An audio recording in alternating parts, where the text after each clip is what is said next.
Hello, everyone. I'm Leonel August Rodriguez, the VP of Business Development for Access Medical Labs.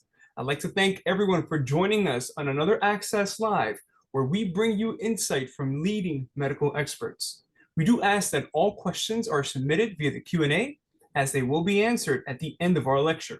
Today, we have a very special individual who is a diplomat in chiropractic neurology, a peptide certified provider through the A4M, and is a contributing author and is featured on many brain health podcasts. He is a founder of Idaho Brain and Body Institute, here to discuss changing the past to transform the present via ketamine, Dr. Spencer Zimmerman. Thanks for having me, and I'm excited to share about ketamine with everyone. So one of the first things you may be noticing is ketamine clinics are popping up all over the place. Now, your patients have likely tried ketamine. They're considering it because for a lot of you, how many of them are coming to you and they're asking you questions about ketamine? I've noticed this has really picked up over the past few years. I've been doing ketamine for the past 5.5 years, but really over the past 2 to 3 years, it's really exploded. And I'm hoping to share with you why ketamine is becoming so popular, especially from a depression, PTSD, anxiety, but also how that ties in with autoimmunity and childhood trauma. So what we're looking at is childhood trauma and autoimmunity and mental health. We're also going to look at the neuroimmunology of stress from a brain-based perspective. We're going to look at what happens in the brain with stress. Next, we're going to look at ketamine, kind of its backstory to what is some of the research showing about how it works, also how can it be administered, and then we'll have a little bit of time for question and answer. So this is a recent research study, and it's called Cumulative Childhood Stress and Autoimmune Diseases in Adults. So childhood traumatic stress increases the likelihood of hospitalization with a diagnosed autoimmune disease decades later in adulthood. So this is important, even if childhood trauma was, once again, when they're kids, it can impact them when they're adults. Next, this is looking at multiple sclerosis. If they have childhood trauma, so you always need to go back and ask about childhood trauma. Childhood stress may predict fatigue, psychiatric morbidity, and pain in adults with MS. Now, we'll talk a little bit more about stress, but really it's anything your body and your brain doesn't respond to in the way it should, especially when it's prolonged. So what could cause childhood stress, childhood PTSD is different for each individual. One of the things I tell my patients is, how many 5-year-olds do you know that are rational? Well, guess what? They're not. So why do you expect all trauma that can impact you to be rational? It doesn't have to be. Next, when we're looking at this, so what happens with this from an epigenetic standpoint? So one, it's going to dysregulate the hypothalamic pituitary adrenal axis, which in turn is going to impact the immune as well as the neurotransmitter. Ultimately, abnormal cortisol secretion, but it can also blunt cortisol response later on in life from childhood stress. And then also they put, when we look at childhood stress and trauma, and there's a lot more focus on ACE scores, adverse childhood events or experiences, it's tied with so many different things. How many of you are seeing autoimmune disease, cardiovascular disease, depression, diabetes, or hypertension in your patients? That's probably most everyone here is seeing someone in that category or is doing stuff with the HPA axis. Once again, this is stuff from early life stress that can persist into adulthood. So I hope to share a lot of insight on that. Now, a lot of people are looking at methylation. What's happening, right? Genes being turned on, genes being turned off. So methylation gets impacted. Also, this not only impacts genes for synaptic plasticity, neurotransmitter, immune. For example, what they saw here was differential methylation in 997 genes. Okay. This is crazy. You basically have 1,000 genes that got impacted in how they were being turned on, turned off based upon stress and childhood trauma. So this was a new study that I saw just this past week. A lot of us are seeing patients who have headaches, and some of them you can't figure out exactly where the headache's coming from. They looked at adverse childhood experiences. Those that had it, their risk for primary headache disorders in adulthood were a lot higher. It was actually, in this research study, a 46% increased risk.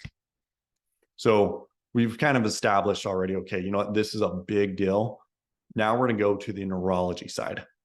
It's important to understand the microglial cells. So these are your macrophages of the brain. And based upon the signaling, they will shift one way or the other with function. Okay, they can help clean up damaged cells. They can help, with phagocytosis. They can also help with myelin. They can help with connections, either promoting them or cleaning up damaged ones and repair. Now, when we look at this, the microglial cells, when they are stimulated, they will either become more of the M1 or M2. I'm not going to go into all of this due to time, but we can see what it does. Phagocytosis, inflammation, but also clearance of cellular debris, tissue repair. Now, inflammation we know is good for a point, but it's also bad. So there's some positive impacts of inflammation in the short term, but then we also have negative impacts, repeated social defeat stress, chronic low-grade inflammation from aging, from traumatic brain injuries. We also have chronic with neurodegenerative conditions. And we see ultimately it does a number on the brain. So chronic stress is going to nail the brain, and it can actually present like a traumatic brain injury for some people from a cognitive function standpoint, finding words. Going on with this, one of the big things when we look at the research with chronic stress, there's a lot of research on depression, and I wanted to shed some light on what has happened in the literature. So everything in the red is what we see used in the lipopolysaccharide model of microglial depression. This is what we're all familiar with LPS produced in the gut. What they do is inject them and they say what's happening. But we see this blue one is making a massive increase specifically since 2018.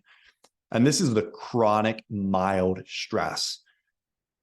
Once again, chronic mild stress. So often if you talk with your patients about stress and trauma, they're looking for the big event, right?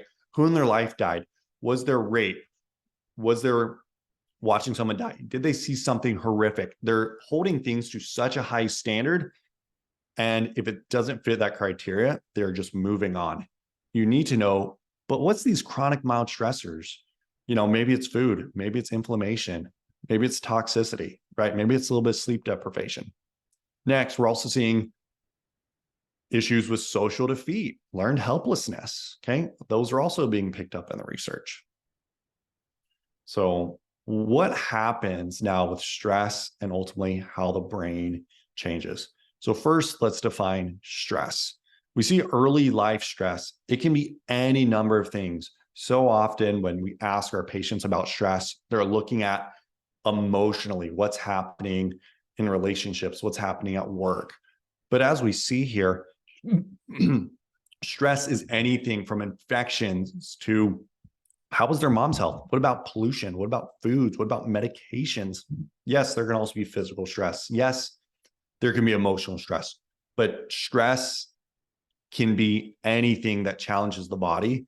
And then ultimately bad stress is anything that the body doesn't respond to as well.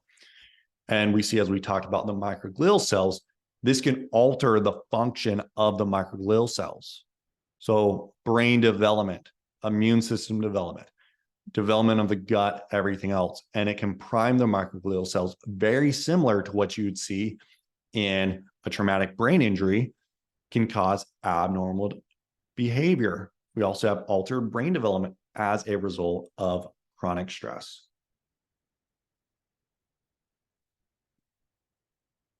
Now, going along with this, stress ultimately impacts the body, which can impact the brain. Now, this was an animal model of depression. And what I really want to do is emphasize what we've talked about so far is stress to the body can be infection, inflammation, physical pressure, psychological stuff. Now, different parts of the body are going to respond differently to this stress based upon what it is, right? Infection versus toxins. versus emotional, your body will respond differently. But by the time we get to the brain doesn't really differentiate between the types of stress. We see microglial activation, which is going to dump inflammatory cytokines. This is going to ultimately impact neurogenesis. And one of the parts of the brain that has the most neurogenesis is your hippocampus. So learning and memory. This is the part that gets nailed with Alzheimer's. Also, synaptogenesis, how well are neurons connecting? And then synaptic plasticity, the ability of the brain to learn and adapt and get to a better spot. Now, how does this look in different parts of the brain? There are a few parts of the brain super susceptible to stress. One, as we mentioned, the hippocampus, learning and memory. Next is the amygdala. The amygdala is our survival instinct. It's the one that reminds us, hey, I was attacked by a bear. Next time I see a bear, I don't want anything to do with it. But yet it gets hijacked. And so things that shouldn't resonate to us, like being attacked by a bear, now all of a sudden does. Basal ganglia is the ultimate relay center in the brain, located in the brainstem. And then lastly, you have the ventral medial prefrontal cortex. So this is responsible for mood regulation and things like that. But as we see, this is just a revolving loop. Inflammation throws off the HPA axis. You're getting a dump of inflammatory cytokines, interleukin-6, tumor necrosis factor alpha, inducible nitric oxide, ultimately damages the brain, as we talked about, prevents new neurons, and disrupts the immune cells. So remember, stress is going to impact the brain. It's also going to impact the body. It's one of those things that I found is the ultimate sabotager of people getting better, right? You have people with autoimmune disease who every time they get stressed, they fall apart. Or those, I work with a lot of traumatic brain injury and concussions. Every time they get stressed, now their symptoms flare, right? Here is why it does what it does. So there's some questions that you should be asking your patients. And you can take these questions and fit it to whether you work with gut versus thyroid versus rheumatoid arthritis. You need to know these answers. So when you get stressed, how does that impact such and such symptoms? Now, if any of those symptoms change, that is a sign of maladaptive stress. You don't want people to function worse because they get stressed. Now, a bonus question is I always ask people, what are the 5 things that if it happens, makes you worse? What are the 5 things that if it happens, it makes you better? If they put stress in their top 3, you need to have a strategy to go after that. If not, it's like letting someone still eat horrible food. It's just going to wreck your plan.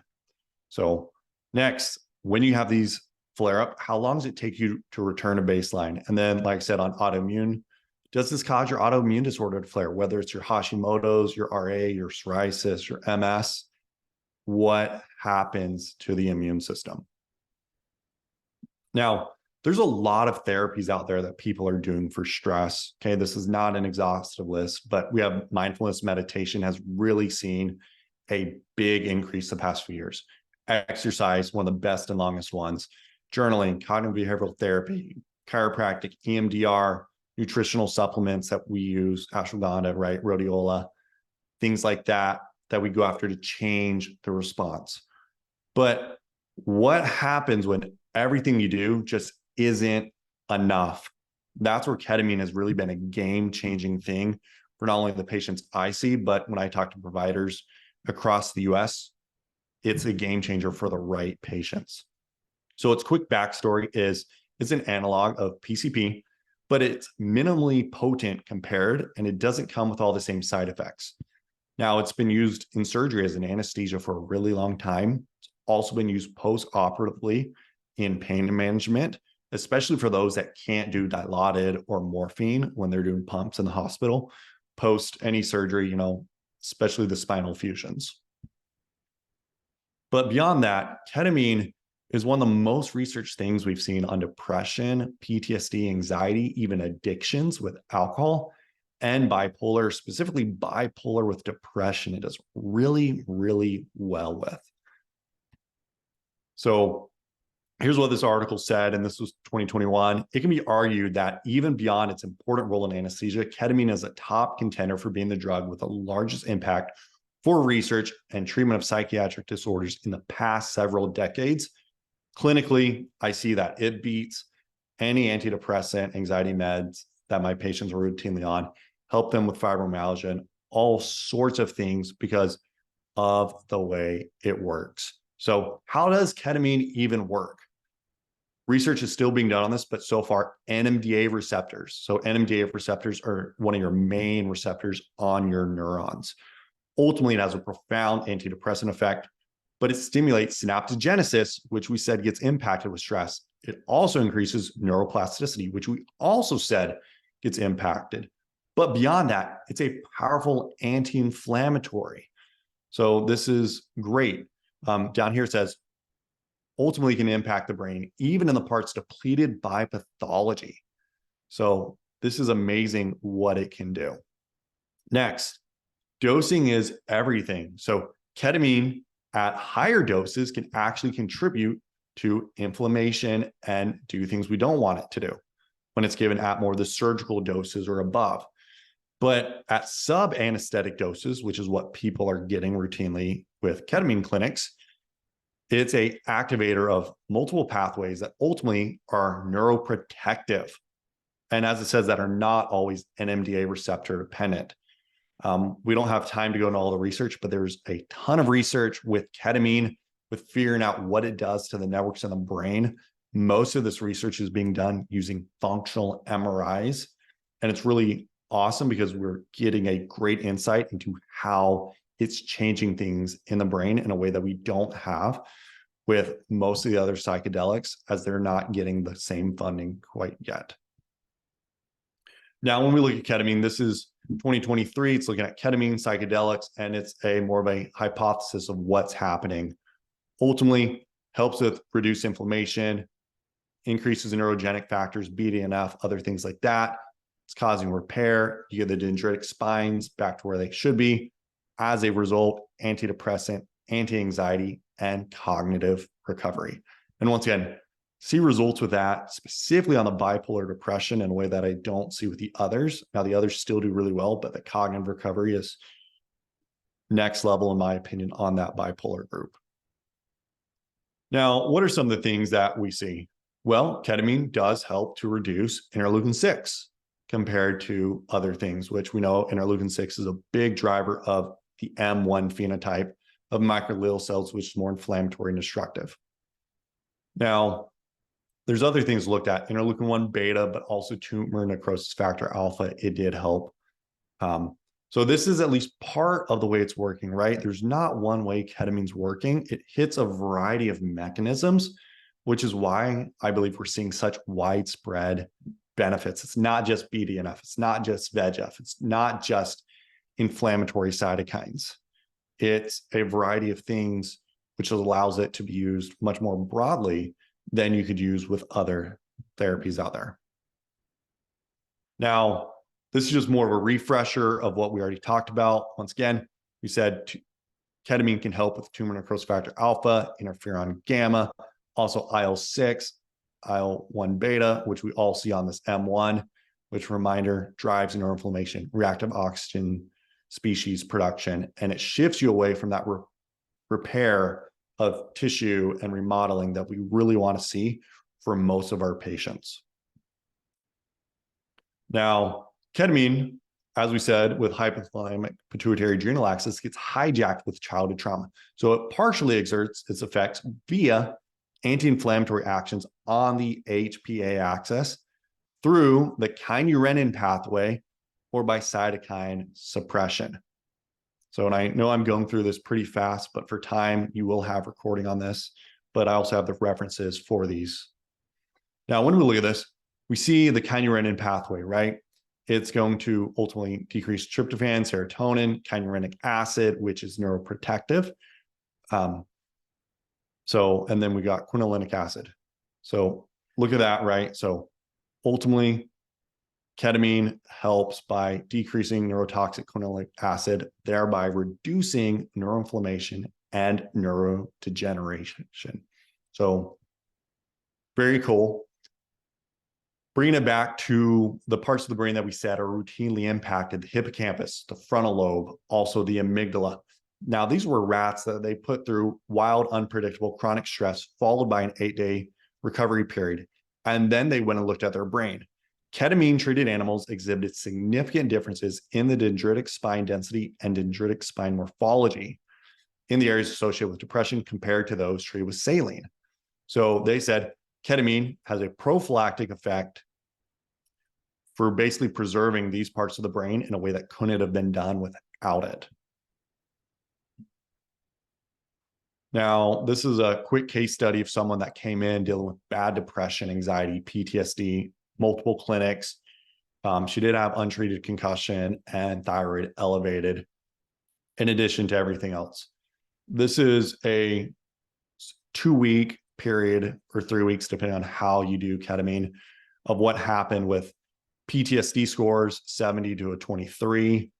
Also, perceived stress response, 34 to a 19. We were doing other therapies at the same time, but concussion score from 61 to a 33. PHQ-9, a 27 down to a 9, and then ultimately an 8. There was a gap there where they weren't actually getting care. And then anxiety, a 21 to a 7. Now, there's different ways to administer ketamine. You've got intranasal with the esketamine. You also have troches, and then you've got injections with sub-Q or IM, and then intravenous. There's not necessarily one right way on this. It's about what is the mechanism and what are you trying to truly impact based upon the strength of what you need. So for example, those with childhood trauma and they really need to process stuff, the closer you can get them to a psychedelic state, the more profound it's going to be. But if there's not the childhood trauma and you're just augmenting the stress response, you don't have to be as aggressive to still get good results. Now, last thing is, with the longevity. So ultimately, this can ultimately help to reset the system, as they say, leading to behavioral plasticity and symptom reduction. Ketamine and psychedelics engage mechanisms rapidly and appear to induce long-lasting structural adaptations that sustain therapeutic activity without the need for chronic dosing. And this ultimately is why people are seeking ketamine, because they can do it over a short period of time, but have results that last substantially longer than being on it. And there are things that you can do that can sustain your patient's results so they don't need to come back in 3 months or 6 months. And they can make it a year, 2 years, till they need any type of tune-up. So I'm a big fan of stacking therapies, right? Functional medicine, functional neurology, neurofeedback, peptides, there's mindfulness therapies, all sorts of things you can stack together, which will elongate how long the results ultimately last, because ketamine is a signal to the brain to rewire, but also so is everything else they do throughout life. It's either going to be a signal to keep the results from ketamine and to maximize them, or to unwind it and to make ketamine the ultimate band-aid. So the way you do it decides, can it be more of a cure or is it a band-aid? Now, here's some precautions to know about. Once again, not a magic bullet. It's highly influenced by people's environment that they're in. Multiple sided psychiatric medications do impact the ultimate results people get, the longevity. Anxious patients that anticipate everything, be careful with. There's often other things you need to do first. And then, so this time I'll take any questions. And if you want to contact me, you can do that there as well. That's my email address, drz@idahobrainandbody.com. Dr. Zimmerman, amazing, amazing lecture. Super, super educational. I took a quick poll, and did you know that 82% of the viewers currently do not treat with ketamine? But I truly believe that after tonight, that's definitely going to change. So I have a few questions here from the viewers. First question is, have any of your patients experienced negative side effects after a prolonged use of ketamine? So with ketamine, the goal is not to do it prolonged. It's pretty standard if you're doing injections or IVs. You're only doing 6 to roughly 8 sessions over a 2 to 4 week time frame. And then outside of that, in my opinion, if someone's going back and needing ongoing ketamine every 2 to 4 weeks, something is being completely missed, and they're trying to use ketamine as a magic bullet. So because of the way I do it, I don't see the issues, but I'm also I won't give it to people that consistently. Fair. And what are your typical starting doses? Do you take age into consideration? Do you take their sex into consideration, weight? Yeah. So when you're dosing ketamine, most of the research is based upon 0.5 milligrams per kilogram. I always start people off at that. Now, if they tell me they're really sensitive, I'll back them up a little bit more than that. And if they've had issues with other medications in the past where they feel it lingers, it's always good to prime them, maybe even a week or two in advance with good liver support so their liver can handle it. But as a whole, that's the dosing you start with, and then you really build up. I prefer people to tell me, man, you could have hit me way harder than for me to hit them too hard from the beginning. Absolutely. And for those who missed it, can you repeat the dosage again for us? So the dosing is 0.5 milligrams per kilogram. Excellent. Thank you. Now, what doses and methods do you recommend? Well, you already answered the dosage. So, what methods of dosing do you recommend for pain specifically? So I don't do a lot of it with pain. I guess you could say I do from a fibromyalgia standpoint, and I do the same dosing because you'll find when you really dig into these people's history with fibromyalgia, most of them have chronic stress, childhood trauma. And so normally that same dosing that I talked about is what you ultimately will do. Excellent. And the method of administering the ketamine for pain, would you say sublingual or Yeah, so typically for pain, sublingual, um, I don't do a ton of for that. I tend to do subcutaneous injections. I find I've created a method that works really well to get very similar results as an IV, but most people are doing IV at the clinics, but IV or sub-Q would be the best two methods. excellent? And any adverse or side effects that you've experienced? So the most common ones are what you're getting during the session. 10 to 20% are going to have nausea when you give them ketamine. Keep Zofran, keep ginger chews, keep essential oil, peppermint that people can use. Make sure you're diabetic specifically. They're not going prolonged fasting. They're the ones that will really get hit with nausea randomly. Um, Most of the people with the way I do it, they're feeling pretty normal by 2 hours, but you do get that 10 to 20% that tend to be just in a fog the rest of the day. With IV clinics, most of the patients are pretty wiped afterwards for the rest of the day in general. Now, you can also expect you'll get a couple people who will throw up on you every year. It's going to happen. But if you prep them for it up front, you will do better. And then the last thing I want to say is while most of the sessions are really good for people, I tend to have 1 out of 6 sessions where I get this 50 to 60% of people are like, that was just a rough session. And they can go in a little bit of a funk for 2 days. And then with the next session, they'll pop right back out of it. And they're like, I was great. But I don't have yet a predictability on when that's going to happen. Fair. And on the topic of funk, does ketamine, alter your ability to, let's say, conduct the vehicle or go about your day? So after you treat a patient, can they go about their day?